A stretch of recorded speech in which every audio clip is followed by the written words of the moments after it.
Hello student, कैसे आप सब। उम्मीद है बढ़िया होंगे। चलिए शुरू करते हैं आज की क्लास। आज की क्लास में मैं आपको बताऊंगा कि नोबेल पुरस्कारों की स्थापना कब हुई और क्यों हुई, और ये किस क्षेत्र में दिए जाते हैं, और भारत में पहली बार किसको मिला, और 2024 के नोबेल पुरस्कार विजेता कौन कौन व्यक्ति हैं, उन सब के बारे में हम आज चर्चा करेंगे। तो चलिए शुरू करते हैं कि नोबेल पुरस्कारों की स्थापना कब हुई थी। ठीक है, चलिए देखिए।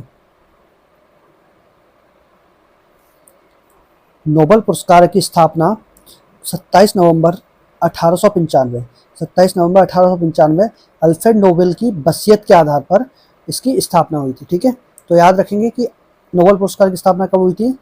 27 नवंबर 1895। ठीक है, और फिलहाल ये 6 क्षेत्रों में दिया जाता है। कितने क्षेत्रों में दिया जाता है? 6 क्षेत्रों में नोबेल पुरस्कार दिया जाता है। कौन से हैं? फिजिक्स, मेडिसिन, केमिस्ट्री, साहित्य, शांति और इकोनॉमिक्स में ये दिया जाता है इस समय। ठीक है, और इनकी स्थापना 1895 में हुई थी, लेकिन पहली बार 1901 में पहली बार नोबेल पुरस्कार दिए गए। ठीक है, और भारतीय जो कि पहले भारतीय थे जिन्होंने नोबेल पुरस्कार प्राप्त किया, उनका नाम था रविन्द्रनाथ टैगोर।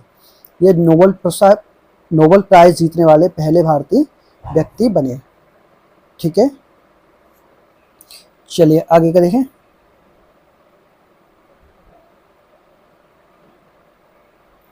अब देखते हैं हम 2024 में किस किस को नोबेल पुरस्कार प्राप्त किया है। 2024 में नोबेल प्राइज किस किस को मिला है। ठीक है, तो साहित्य के क्षेत्र में जो नोबेल पुरस्कार प्राप्त किया है उनका नाम है हान कांग, जो कहाँ के रहने वाले हैं?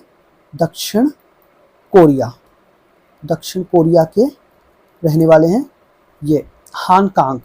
तो इनको उनकी संवेदनशील गद्य और मानवीय जीवन की नाजुकता पर आधारित कृतियों के लिए सम्मानित किया गया है। ठीक है, तो याद रखेंगे कि साहित्य का नोबेल पुरस्कार 2024 हान कांग दक्षिण कोरिया के रहने वाले हैं, इन्होंने प्राप्त किया है। ठीक है, चलिए अगला देखते हैं। चिकित्सा के क्षेत्र में विक्टर एम्ब्रोस और गैरी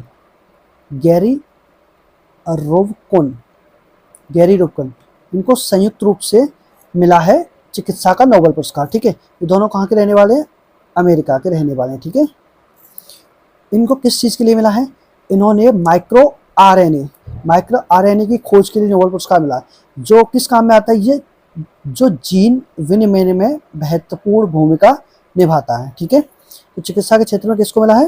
विक्टर एम्ब्रोस और गैरी रुकवन, इनको संयुक्त रूप से चिकित्सा का नोबेल पुरस्कार मिला है। आपको मैं एक बात बता दूं कि नोबेल पुरस्कार अधिकतम 3 व्यक्तियों को दिया जा सकता है। अगर किसी चीज़ में, किसी भी क्षेत्र में अगर लगता है कि 3 व्यक्ति बराबर दावेदार हैं, तो उन तीनों ही व्यक्तियों को नोबेल पुरस्कार दिया जा सकता है, लेकिन 3 से अधिक व्यक्तियों को संयुक्त रूप से नोबेल पुरस्कार नहीं दिया जा सकता। तो कम से कम एक व्यक्ति रहेगा और अधिकतम कितने हो सकते हैं? 3 व्यक्तियों को नोबेल पुरस्कार दिया जा सकता है। ठीक है, तो याद रखेंगे विक्टर एम्ब्रोस और गैरी रुकवन अमेरिका के रहने वाले हैं, इन्होंने चिकित्सा के क्षेत्र में नोबेल पुरस्कार प्राप्त किया। चलिए अगला देखते हैं।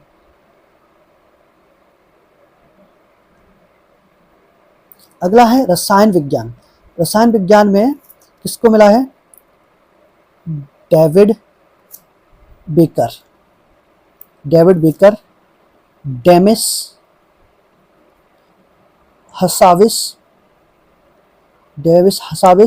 और जॉन जंपर। यहाँ पर देखिए, यहाँ पर संयुक्त रूप से कितने लोगों को मिल गया?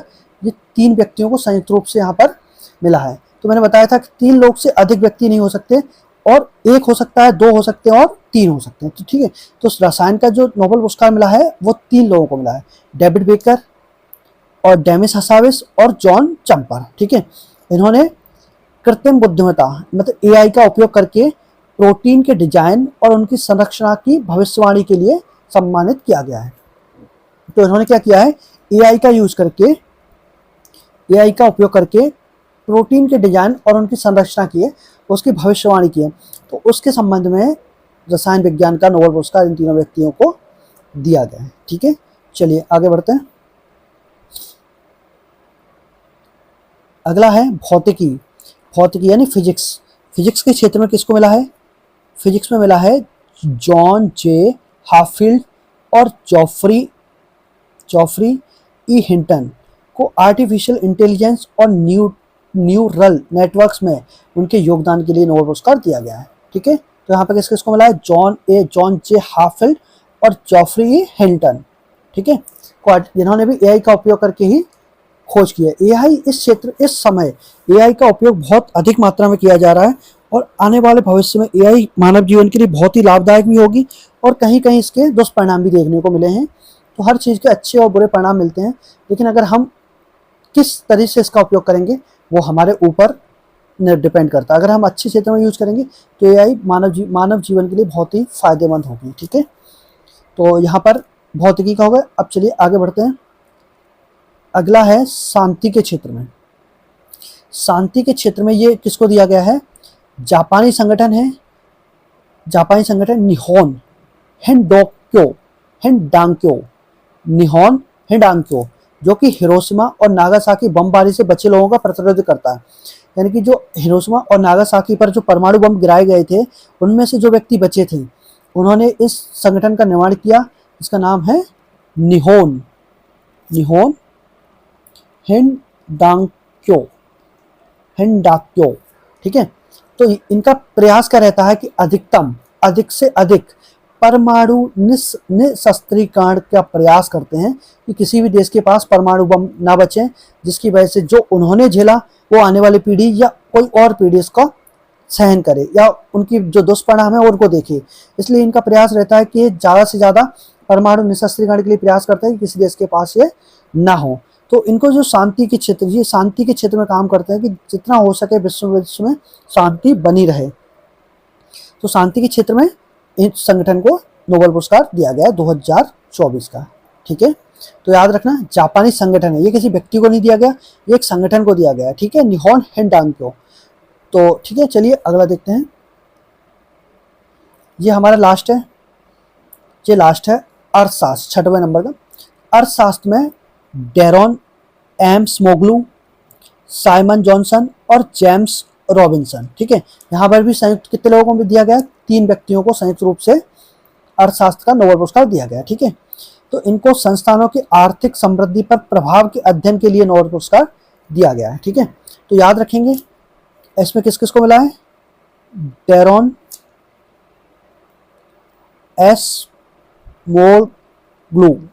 मोगलू और साइमन जॉनसन और जेम्स रॉबिन्सन। इन तीनों को संयुक्त रूप से नोबेल पुरस्कार मिला है अर्थशास्त्र यानी इकोनॉमिक्स के क्षेत्र में। ठीक है, तो याद रखेंगे। तो उम्मीद करता हूँ आपको ये वीडियो अच्छा लगा होगा। अच्छा लगा तो लाइक करें, शेयर करें और दोस्तों के साथ भी शेयर करें और मेरे चैनल को सब्सक्राइब करें। धन्यवाद।